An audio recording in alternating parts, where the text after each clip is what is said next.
All right, we're going to talk about Onshape here for a second. Onshape looks like that.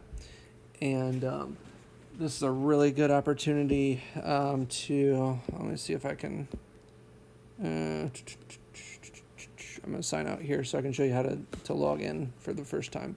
So let's say you need to create an account. We're going to create an account.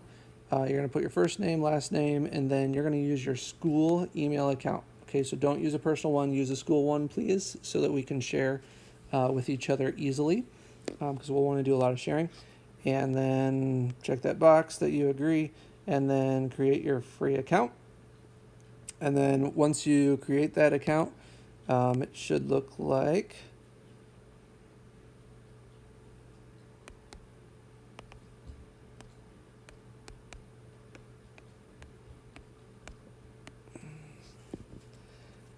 this when you first come into the program or the app.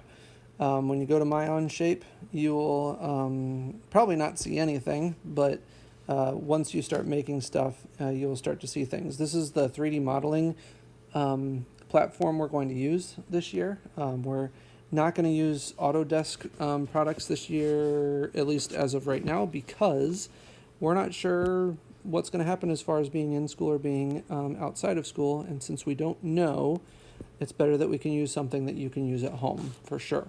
So we're going to use Onshape and learn how to do lots of stuff on Onshape.